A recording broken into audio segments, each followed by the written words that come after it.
Vivre avec le VIH, c'est maintenant l'émission d'1 heure chaque semaine pour parler des questions qui comptent dans la vie des séropositifs et de ceux qui les aiment.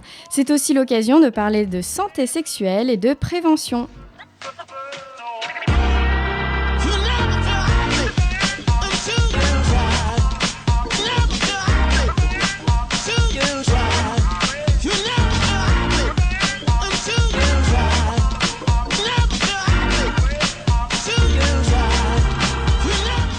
Au micro, Valentine, comme chaque semaine, et cette fois-ci, je suis accompagnée de Momo. Coucou Momo. Bonjour Valentine, à toutes les auditrices et les auditeurs. Je vous souhaite une bonne écoute et restez avec nous. Ce sujet risque d'être intéressant. Et je pense qu'il va concerner les infections dans le milieu carcéral. Exactement. Donc restez à l'écoute. Tu m'as devancé. Ah ben, excuse-moi. Il n'y a pas de souci. Je voulais que les auditrices et les auditeurs soient bien à l'écoute. Il n'y a pas de souci.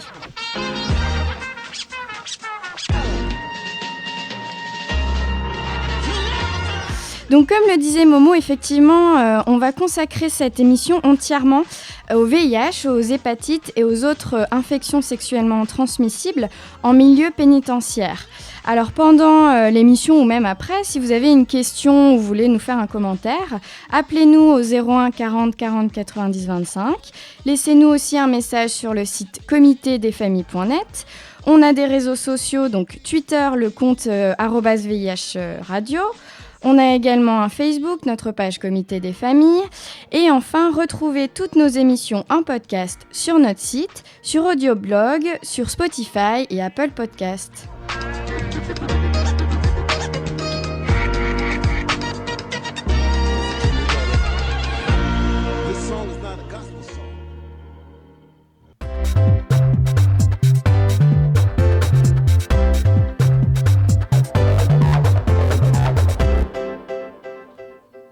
Alors, comme l'année dernière avec Christina, nous consacrons une émission aux questions que se posent les détenus concernant les infections par le VIH, les hépatites et les infections sexuellement transmissibles.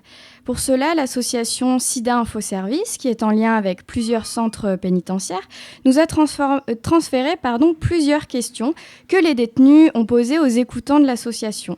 Alors, je le rappelle, SIDA Info Service propose un numéro, c'est le 0800 84 08 00, ouvert à tous, gratuit, anonyme et confidentiel, pour parler de VIH, d'IST et poser toutes les questions dont on a besoin sur la santé sexuelle.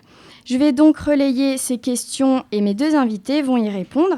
Alors je salue au-delà de la vitre le docteur Marie Awanto Chaspoul, qui est conseillère médicale nationale pour la santé des personnes sous main de justice du département des politiques sociales et des partenariats. Bonjour Marie.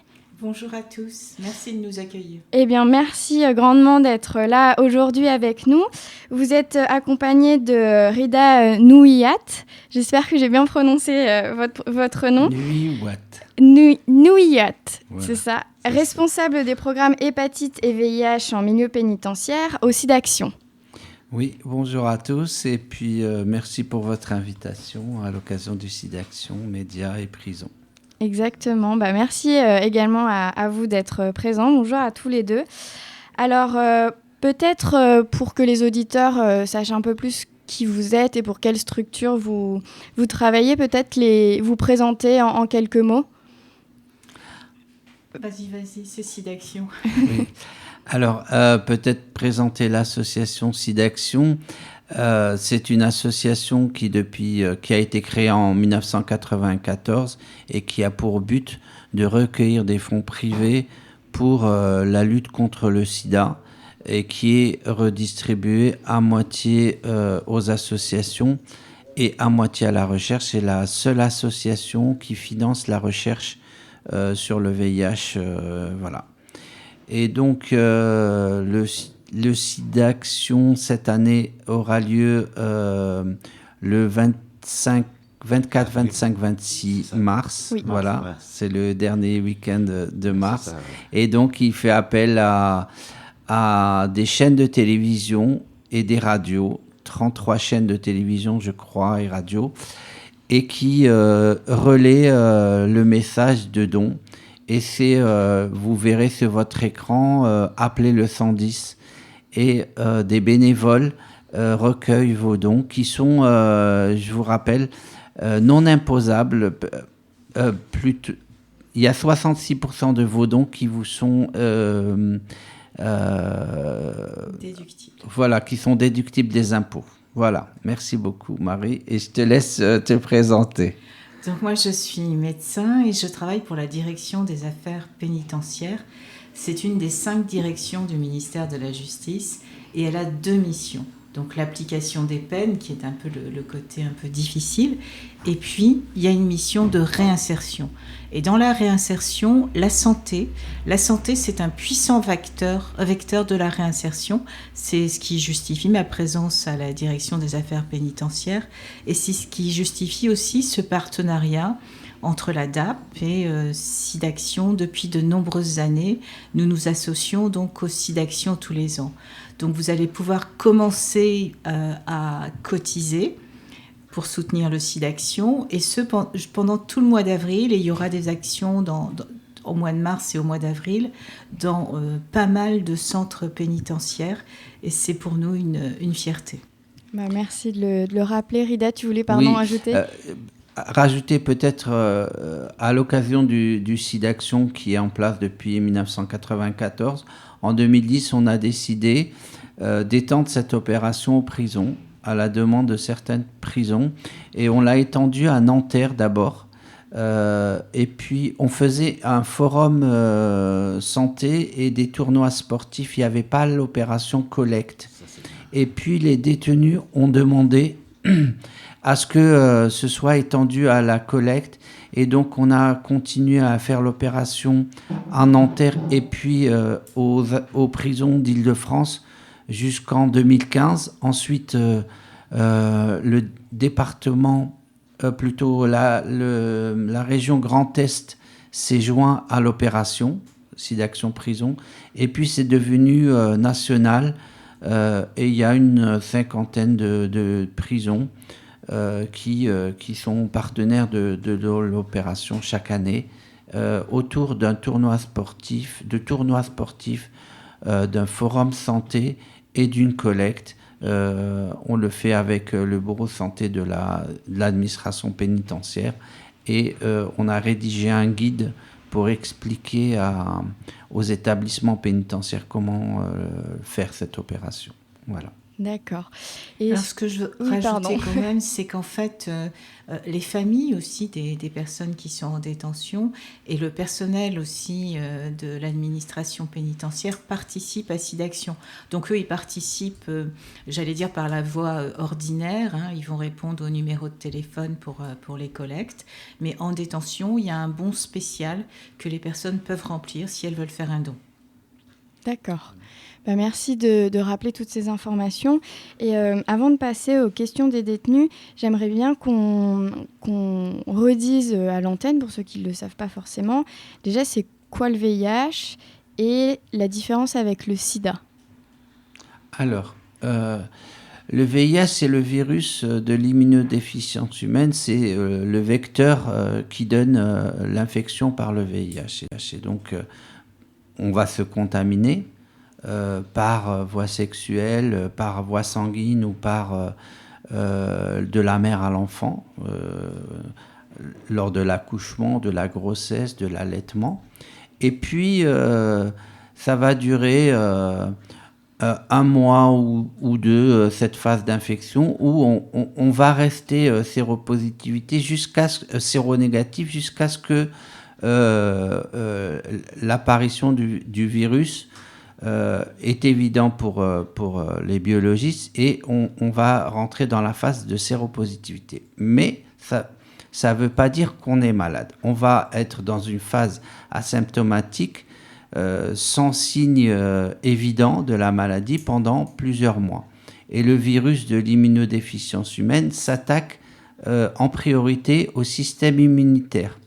Et donc, pendant des années, il va y avoir cette guerre entre le VIH et puis le système immunitaire, jusqu'à une dizaine d'années en moyenne, jusqu'à ce que, sans traitement, le virus va coloniser le corps et va détruire le système immunitaire. Et là, on va rentrer dans la phase symptomatique. C'est ça le sida. C'est la phase symptomatique de la maladie. Ça veut dire qu'on va avoir apparition des maladies opportunistes et ça veut dire que des maladies qui, en temps normal, ne nous faisaient rien, vont tout d'un coup devenir dangereuses, comme la toxoplasmose, la pneumocystose, la tuberculose, un certain nombre de maladies opportunistes qui vont signer l'entrée dans la phase sida-maladie et la phase symptomatique de la maladie. Voilà. D'accord. Et puis, si on a un traitement... Il faut quand même rajouter que depuis quelques années maintenant, il y a des traitements.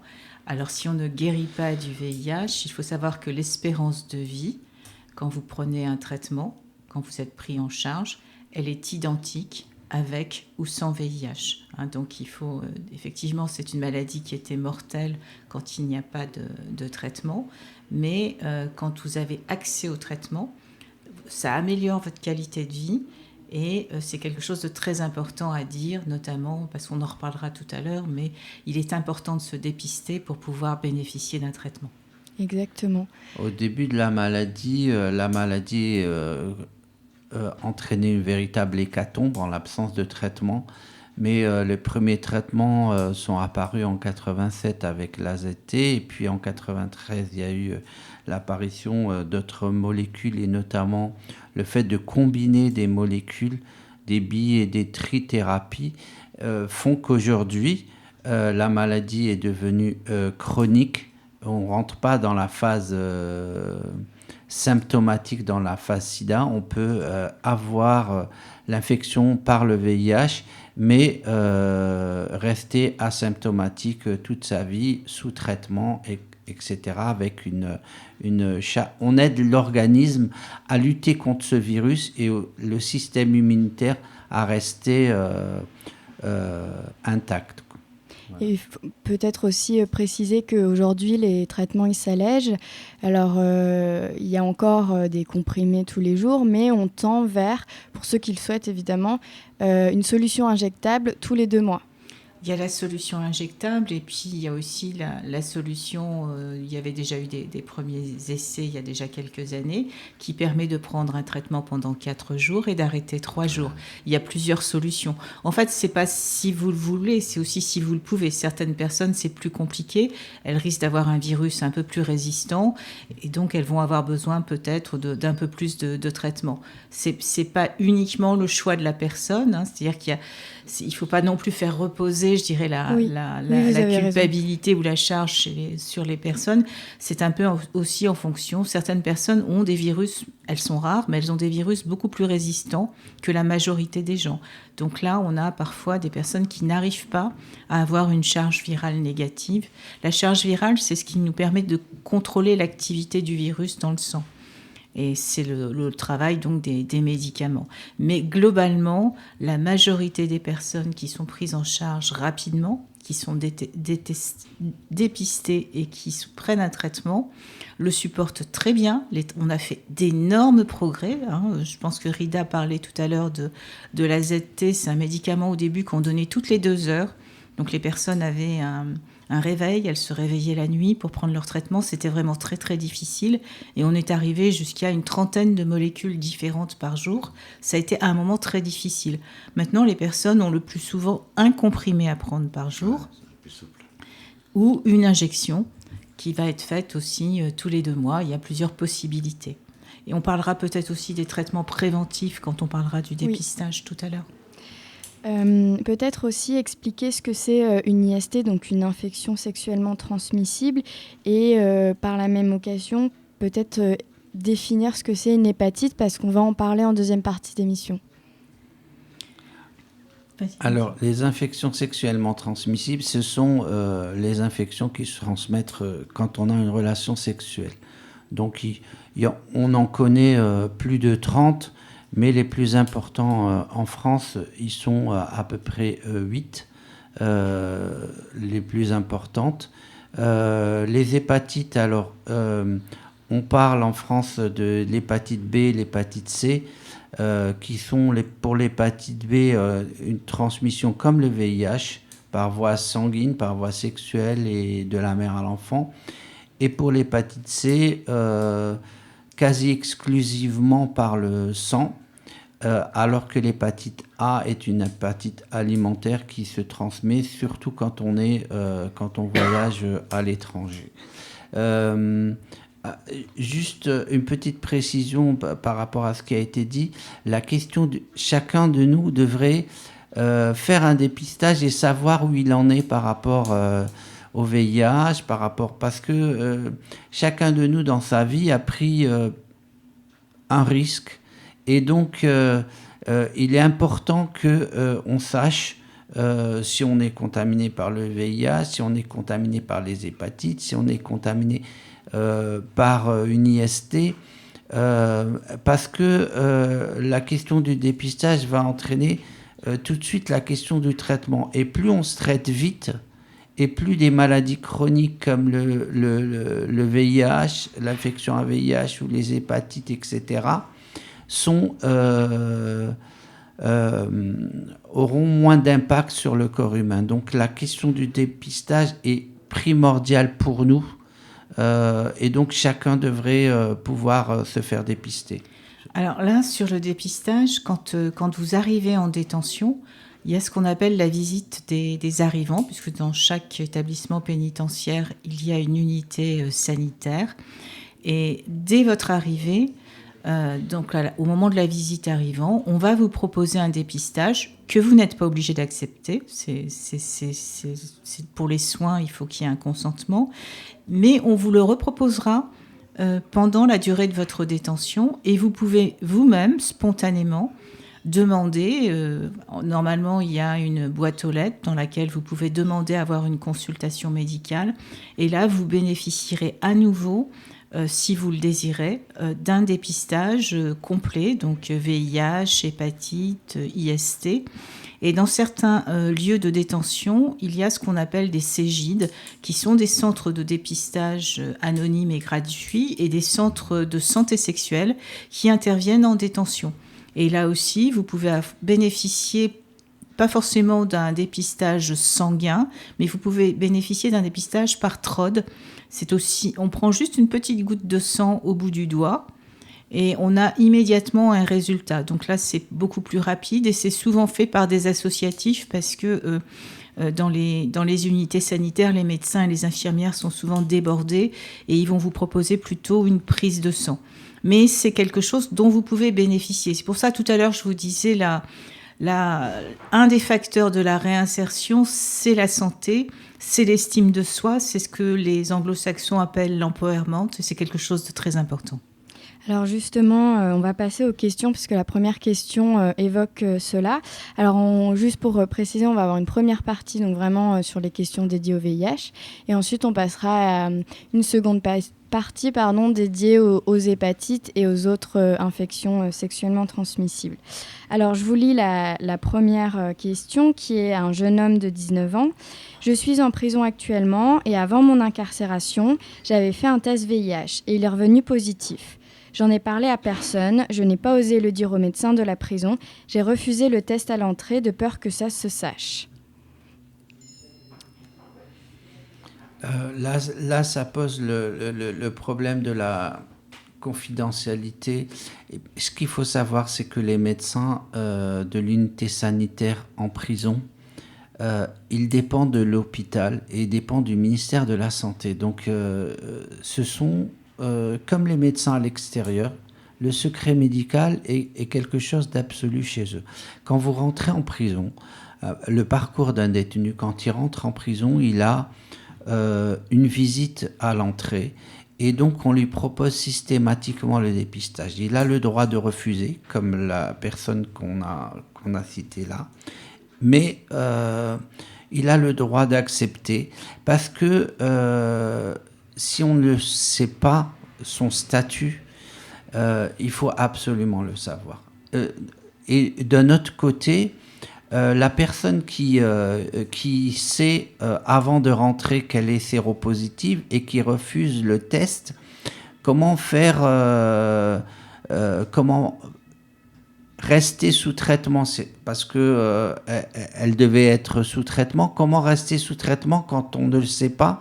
en prison, en sachant que en France, il y a des objectifs de lutte contre le VIH qu'on appelle la cascade de soins. Ça veut dire que 100% des personnes contaminées doivent à 95% être dépistées. Sur les 95% qui sont dépistés, on doit mettre sous traitement 95% des personnes et on doit arriver à 95% de personnes correctement traitées avec une charge virale, c'est-à-dire une quantité de virus indétectable. Ce qui veut dire que si on ne sait pas qu'on est ou si on refuse le traitement par peur d'être repéré, ça veut dire qu'on ne va pas atteindre ses objectifs, ça veut dire que la personne va se faire du mal puisque la charge virale va réaugmenter. Ça veut dire que la personne en prison, on sait qu'en prison, certaines prennent des risques, peuvent contaminer des gens. Alors que le message qu'on dit aux gens, c'est que s'ils sont correctement traités et s'ils sont durablement indétectables, ils ne vont pas transmettre, même s'ils prennent des risques. Voilà. Alors, je vais être un peu plus nuancée parce qu'en fait, ce jeune homme, il dit qu'il a eu son diagnostic juste avant son entrée en détention. Il ne faut pas trop le culpabiliser. Je veux dire, il sait qu'il est séropositif, il sait qu'il peut avoir recours à l'unité sanitaire, il connaît peut-être, mais de toute façon on va en parler pendant cette émission, les moyens pour protéger les autres. Et quand ce sera mûr dans sa tête, quand il pourra en parler, il faut qu'il prenne rapidement un rendez-vous avec l'unité sanitaire. Il faut savoir que dans les unités sanitaires, en plus des médecins qui sont chargés des médicaments du côté somatique, vous avez des médecins psychiatres et vous avez des psychologues. Vous pouvez demander à avoir une consultation, ça peut être un soutien pour vous amener à parler plus facilement de votre séropositivité et accepter l'idée d'un traitement. Alors c'est vrai que c'est parfois difficile d'accepter l'idée d'un traitement qui va durer toute une vie, mais il faut, comme le disait très bien Rida, voir les avantages de ce traitement. Il faut savoir par exemple qu'une personne qui est traitée, c'est ce qu'on appelle le TASP, ne contamine plus. C'est-à-dire quand vous prenez régulièrement votre traitement, vous êtes complètement équilibré, vous ne contaminez plus, vous pouvez avoir des enfants, vous pouvez avoir une vie totalement normale. C'est ce qu'on disait en début d'émission. Donc en fait, l'espérance de vie pour une personne traitée tôt est identique avec ou sans VIH. Moi, je pense que c'est plus parce qu'il y a des personnes qui ont des préjugés et qui veulent pas, parce que déjà avant, autant de la trithérapie, avant la trithérapie, c'était la ZT, il y en avait qui avaient peur de stigmatiser et qui refusaient le traitement en prison pour pas qu'on le regarde justement parce qu'ils pensaient que c'était tabou. Maintenant, même avec l'allègement, il y en a qui sont encore restés sur ces préjugés et qui veulent pas prendre le traitement, tu vois, devant les gens ou en prison. Mais ils connaissent pas vraiment les opportunités qu'ils ont et les chances. C'est pour ça que moi je dis comme Marie que je les encourage à aller consulter, voir un psy, puis parler, voir effectivement pour sa santé, parce que il peut pas rester comme ça. C'est comme une personne comme ça qui se sait séropositivité et qui fait une détention peut-être longue ou moins longue, peut-être lui-même ne connaît pas les moyens de contamination, donc ce serait très préférable qu'il puisse préserver les autres, quoi. Enfin, pour en avoir discuté avec des détenus en prison, beaucoup de gens ne savent pas que l'unité de consultation, ce qu'on appelait l'UXA, ce qu'on appelle l'unité sanitaire en milieu pénitentiaire, dépend de l'hôpital. Voilà, eux, ils pensent que c'est de la pénitentiaire. Ils pensent comme c'est en prison, ils pensent que c'est de la pénitentiaire et que ils vont, quand ils vont se confier au médecin, il va tout de suite le dire au directeur et ça va se savoir en prison. Il a peur d'être isolé, peut-être. Hein. C'est ça. Ils ont des... Voilà. Et donc, ce point-là doit être...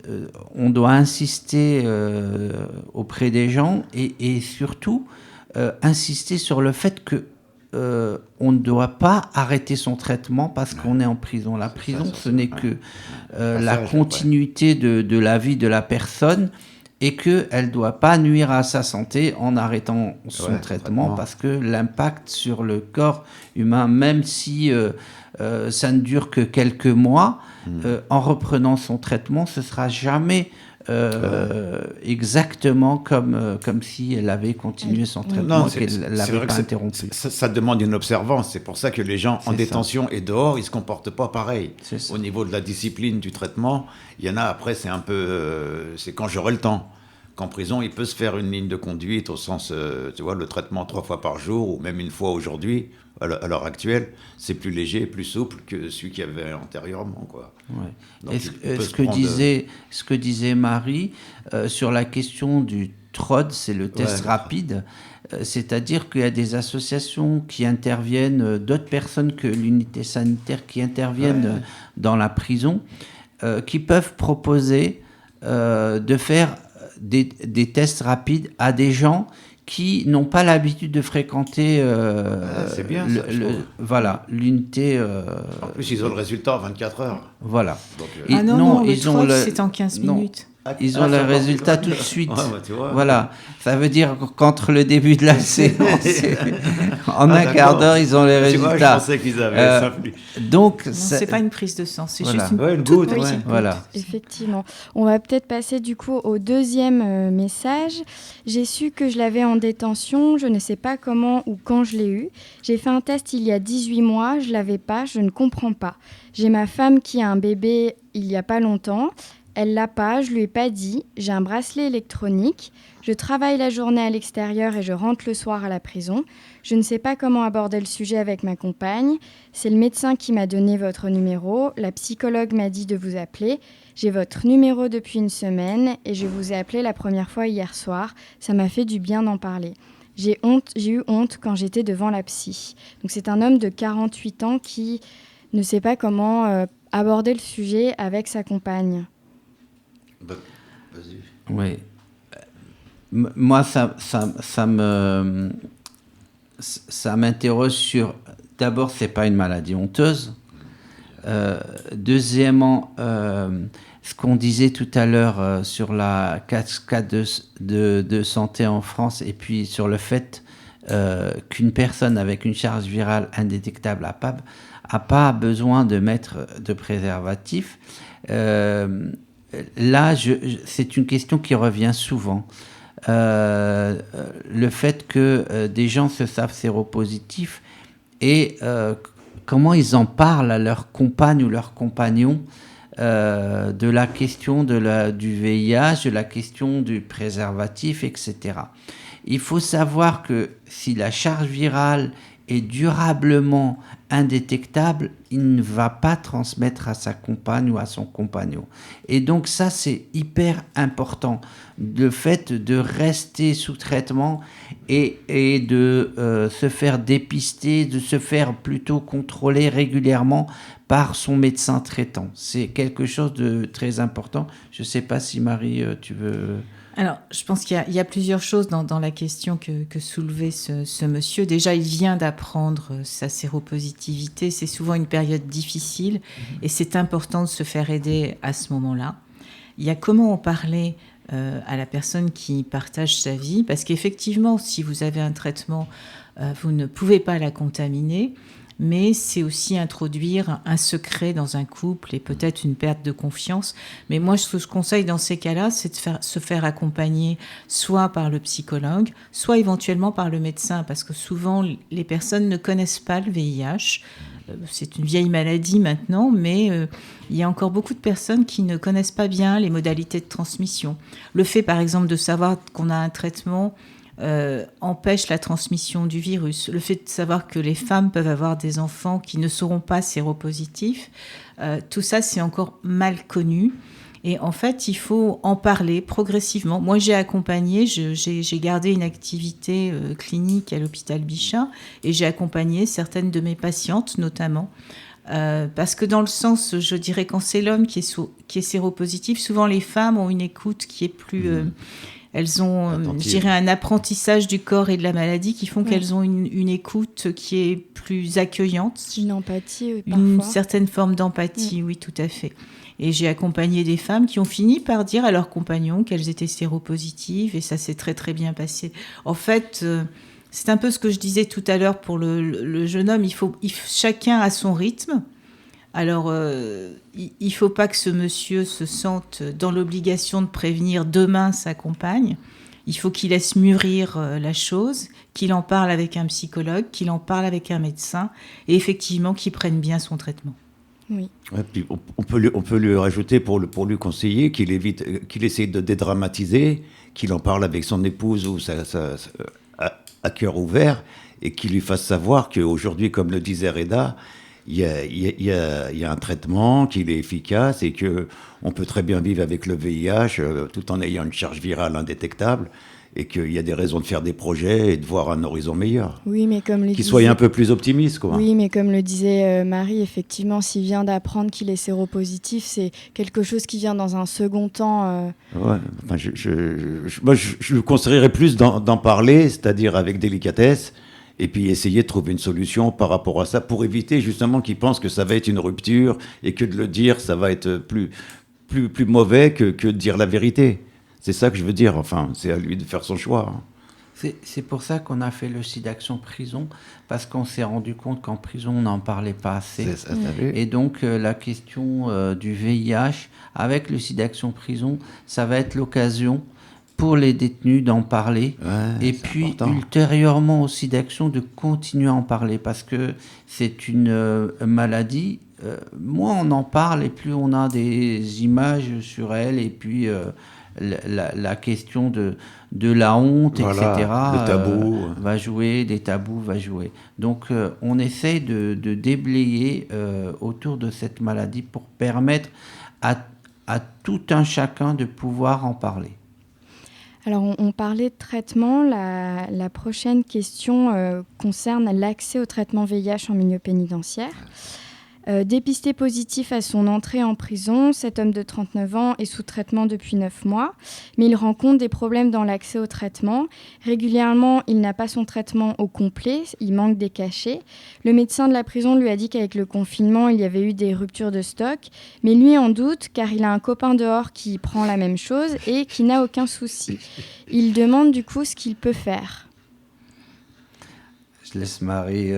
Alors, globalement, je vais répondre. C'est vrai que sur le cas particulier, je me renseignerai pour connaître, vous me donnerez le lieu de détention de ce monsieur. Globalement, en France, on n'a pas eu, pendant le confinement, de vraies ruptures de stock sur les médicaments. Ce qui peut se passer, et qui peut entraîner des confusions, c'est que depuis quelques années, on a ce qu'on appelle des génériques.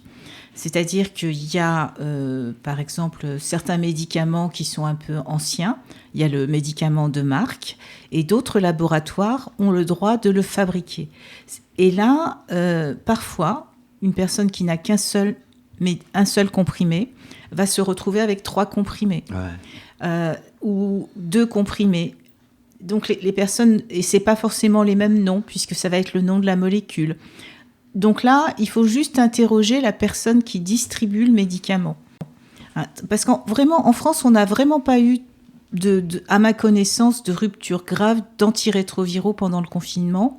Mais effectivement, comme ça a un coût financier pour la sécurité sociale, normalement, vous savez que les pharmaciens, donc à l'hôpital, il y a une pharmacie hospitalière, les pharmaciens ont le choix quand ils achètent. Soit ils achètent des produits de marque, soit ils achètent des génériques. Et les génériques, c'est généralement moins cher. Et effectivement, ça peut entraîner des confusions chez les personnes qui avaient l'habitude du médicament de marque et qui peuvent se retrouver avec un nombre de comprimés différents.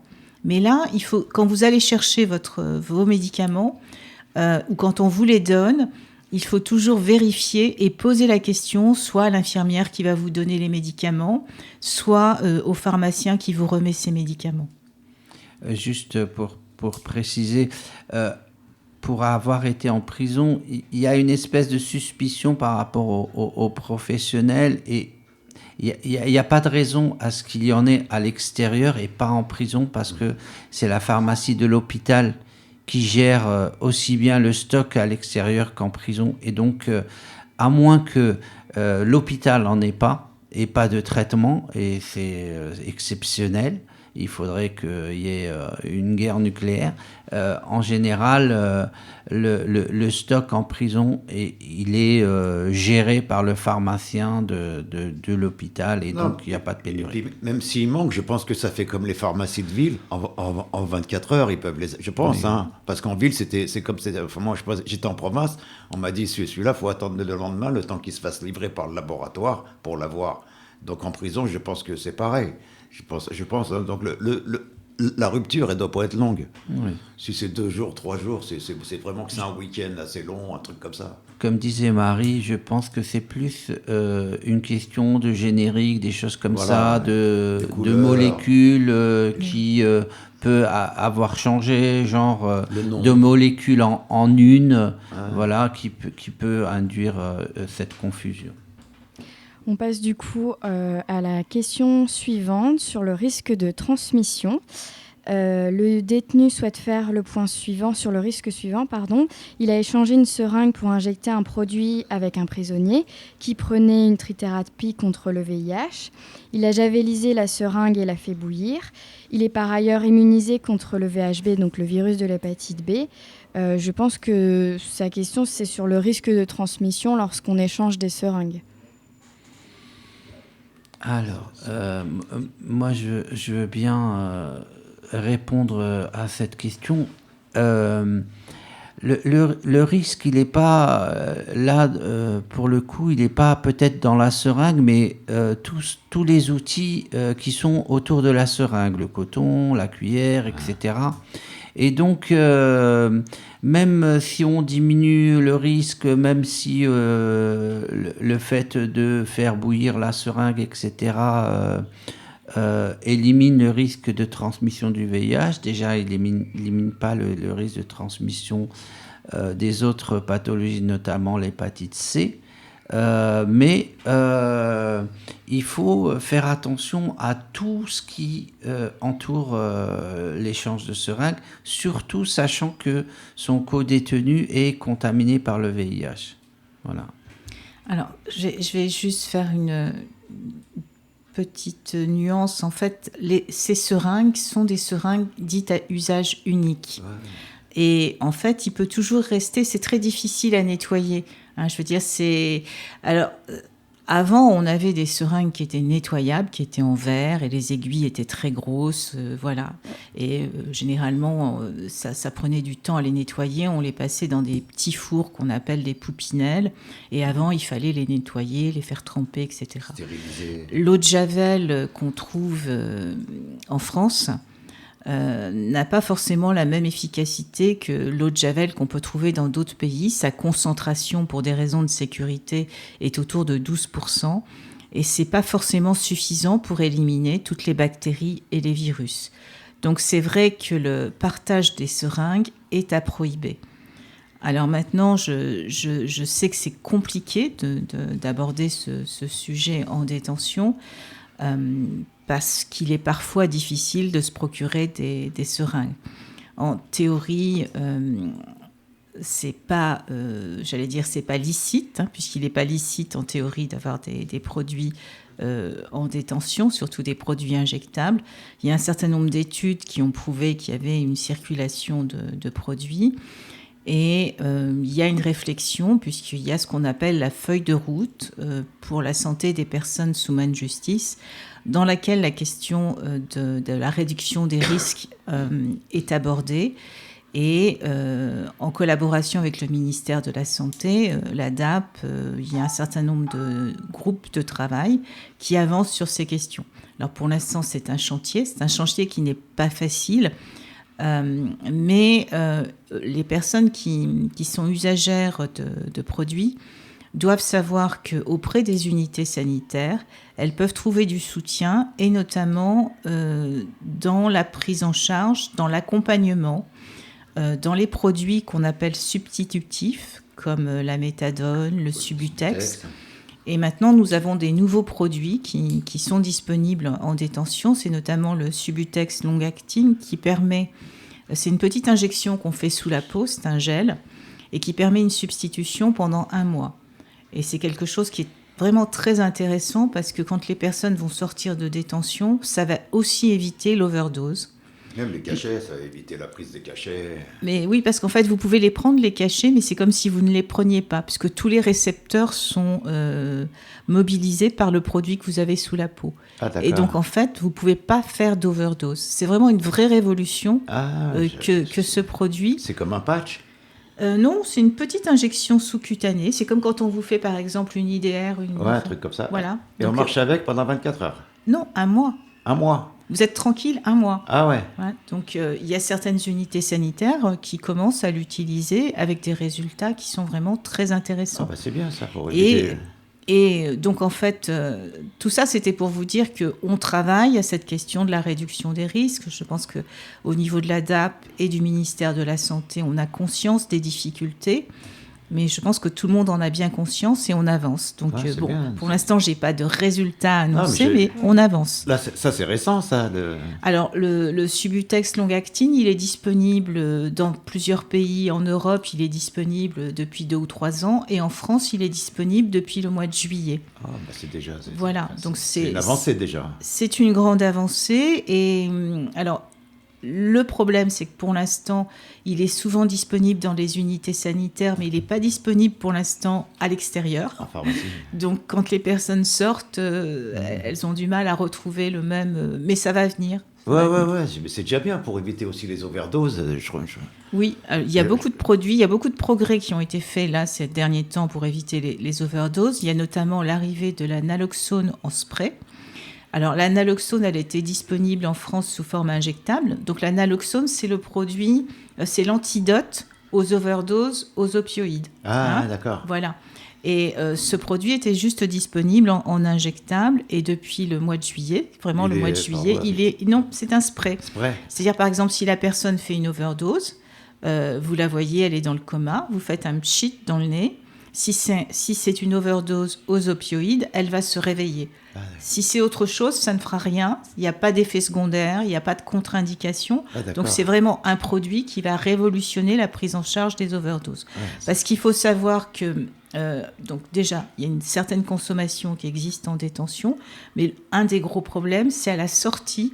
Donc, les gens retrouvent leurs amis, etc. Il y a une consommation. Et là, il y a un grand risque d'overdose aussi. Et surtout sur l'arrivée des nouveaux produits comme la méthamphétamine, l'oxycodone, la GHB, c'est-à-dire ces produits forts qui font en sorte qu'on ait une dépendance rapide. Ce serait bien qu'ils puissent pallier justement avec... Alors, ça n'est efficace que sur les overdoses aux opioïdes. Par exemple, pour les gens qui vont utiliser de la cocaïne ou du crack, qui est un dérivé de la cocaïne, ça n'a pas d'activité. Mais c'est déjà... c'est déjà une avancée. C'est déjà bien. C'est ce qui sert au Canada aussi. Tout à fait. Voilà, donc au Canada, dans certains États aux États-Unis, c'est directement la police qui peut l'utiliser, les pompiers. Voilà, il y a une grande diffusion du produit, mais bon, ça arrive en France et comme je vous dis, tout le monde travaille et ça devrait avancer. Moi, je trouve que c'est bien, c'est une bonne avancée, quoi. Oui, mais c'est un produit, voyez-vous, qui va pouvoir être aussi à disposition de l'entourage de la personne qui utilise des opioïdes. Parce que quand vous êtes dans le coma, vous ne pouvez pas... Mais s'il y a une personne à côté, elle peut éventuellement intervenir. Et c'est facile d'usage. Ouais, c'est ça qui est bien. On en a fini avec la partie VIH. On va passer aux hépatites et aux autres IST. Donc on va commencer sur l'hépatite C. Une détenue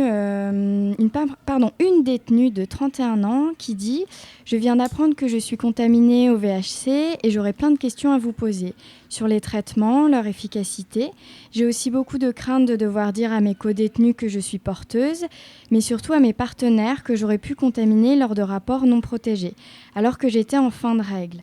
L'infirmière m'a culpabilisée en me disant que mes partenaires pourraient contaminer d'autres personnes avec le sperme et ça me terrifie. » On a ensuite un homme de 53 ans qui donc explique être atteint de l'hépatite C. Depuis 2009, je n'ai pas vu de médecin. Ici en prison, on m'a pris rendez-vous et je dois aller à l'hôpital bientôt. J'ai peur de ce qui pourrait m'arriver.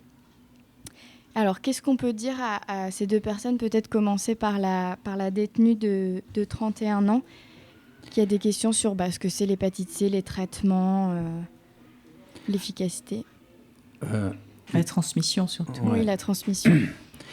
La transmission de l'hépatite C, elle est exclusivement sanguine, quasi exclusivement sanguine. Ça veut dire que quand elle a des relations sexuelles, s'il n'y a pas de règles, par contre, si elle est en fin de règles, elle peut contaminer parce qu'il y a du sang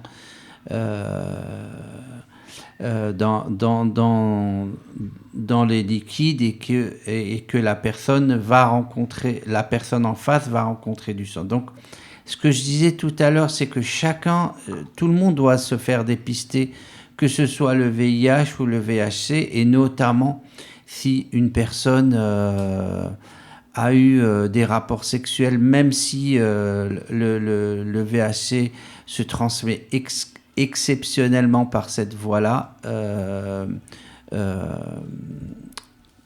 à son compagnon ou à sa compagne. C'était quoi là? Je laisse Marie et puis... En fait, il faut aussi préciser que je dirais que dans les gestes de la vie courante, parce que j'entends bien ce que dit cette dame, elle a peur de contaminer ses codétenus, c'est le sang, le vecteur essentiel de l'hépatite C. Les relations sexuelles non sanglantes sont rarement contaminantes. Je veux dire, c'est dans des conditions particulières qu'on va transmettre par voie sexuelle, il faut qu'il y ait du sang, qu'on va transmettre le VHC. Et dans les gestes de la vie quotidienne, il ne va pas y avoir de transmission aux codétenus. Alors après, il peut y avoir une transmission de la mère à l'enfant, mais c'est des transmissions dans des conditions différentes et qui est moindre qu'avec d'autres pathologies de toutes les façons. Et la deuxième question, le traitement, il est efficace en ce qui concerne l'hépatite C.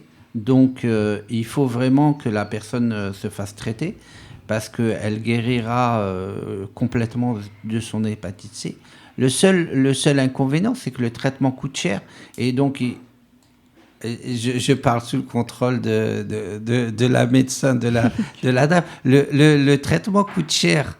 Et donc, en détention, tout le monde a une sécurité sociale. Donc, c'est pris en charge par l'hôpital, etc.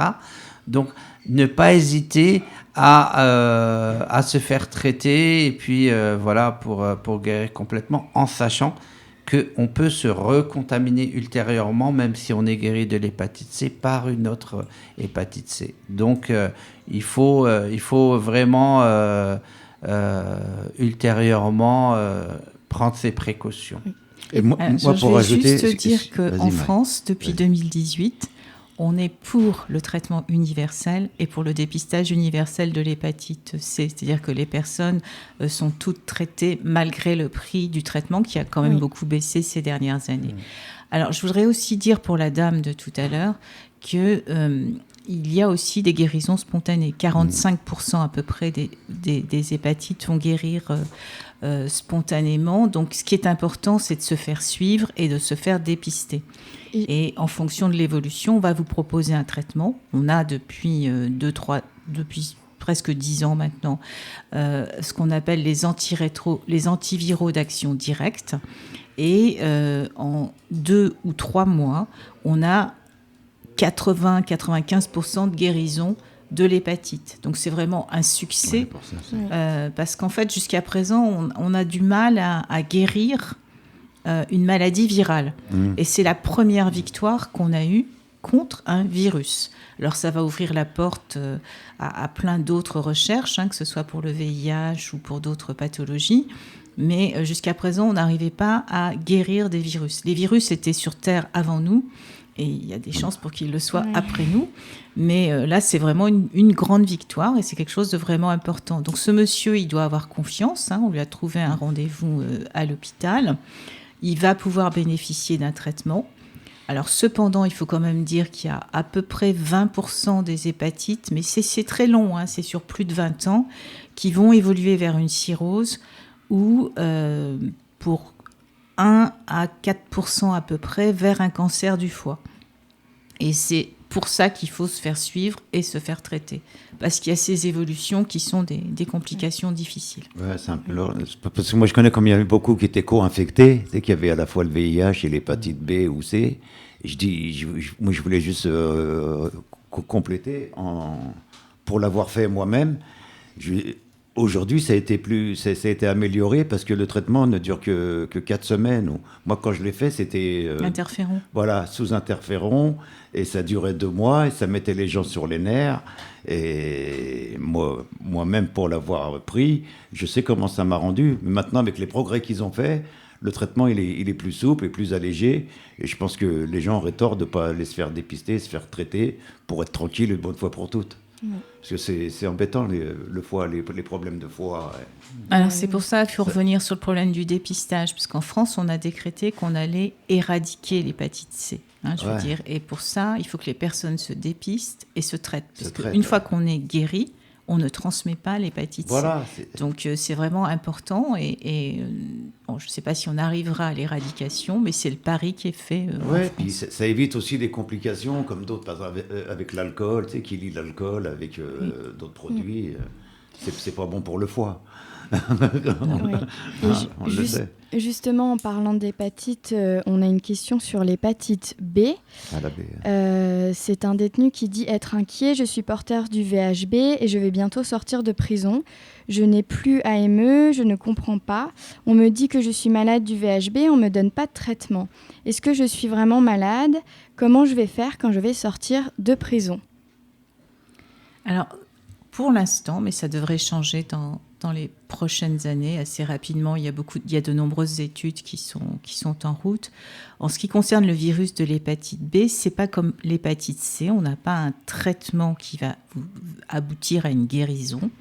Quand on vous propose un traitement, ça va être un traitement à vie et une surveillance à vie. Donc, pour l'instant, il y a toute une phase, je dirais, de surveillance.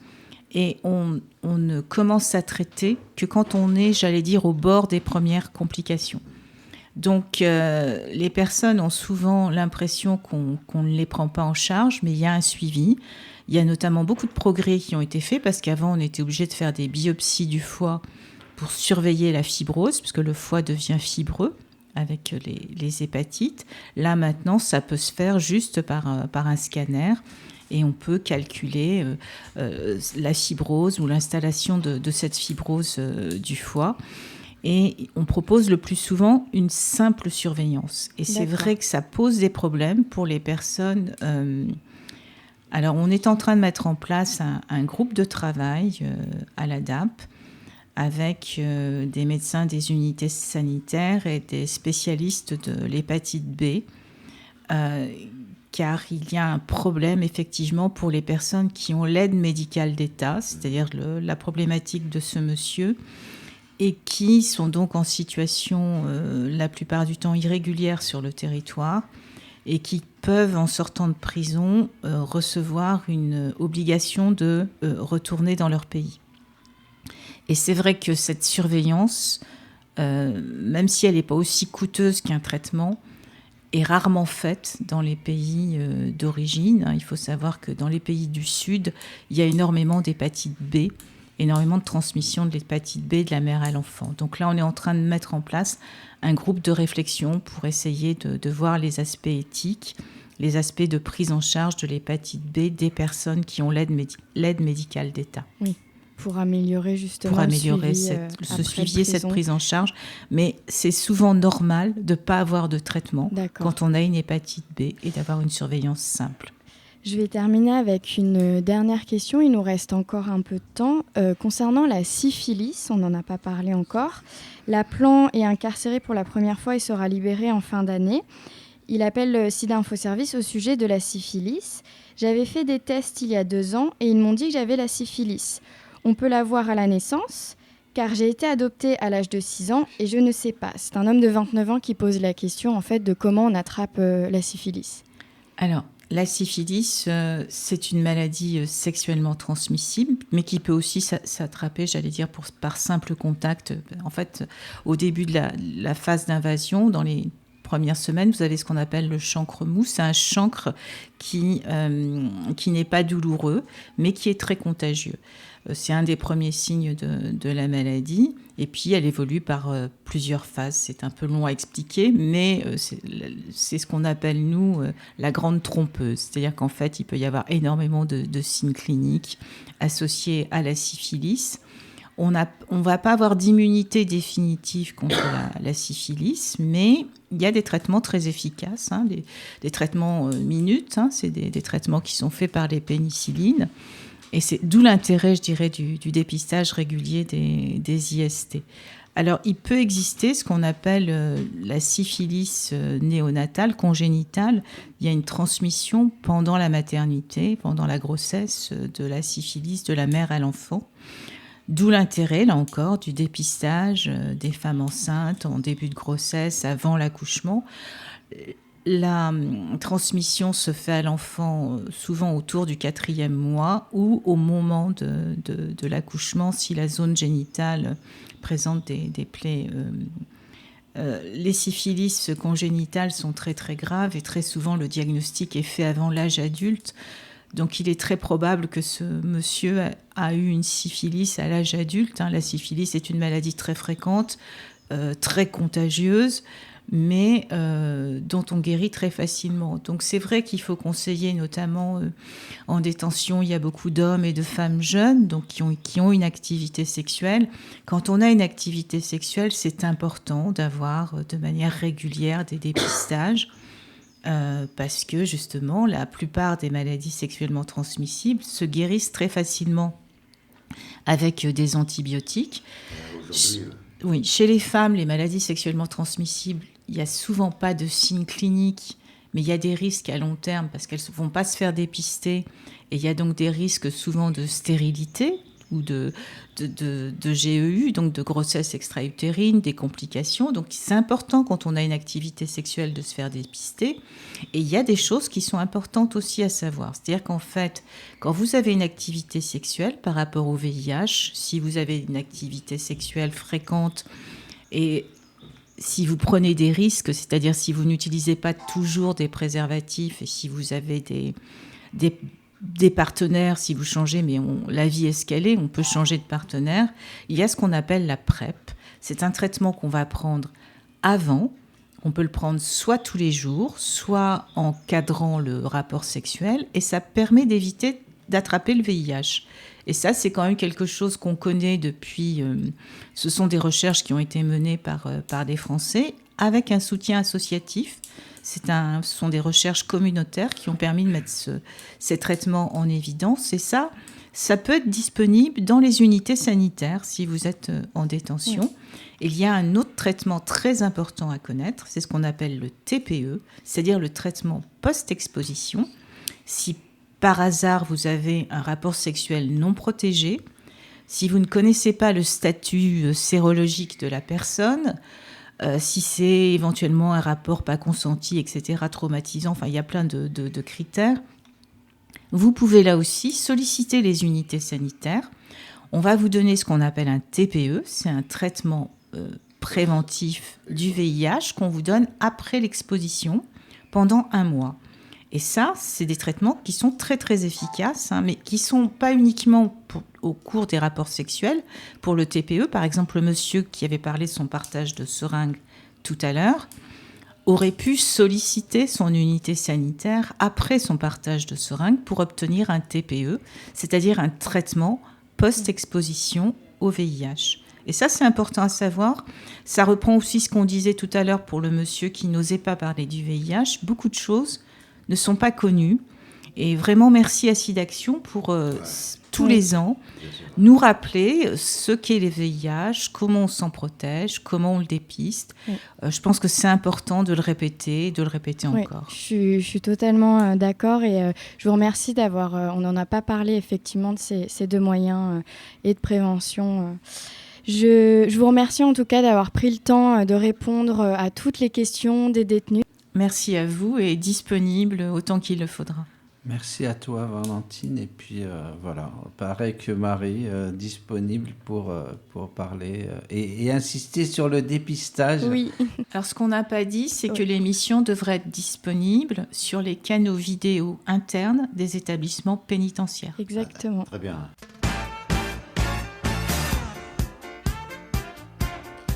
Pas d'annonce du cœur et d'infos de la semaine. Comme je vous le disais, notre émission a été entièrement consacrée au VIH et aux IST en prison. Rendez-vous la semaine prochaine pour un nouvel épisode de Vivre avec le VIH. À très vite.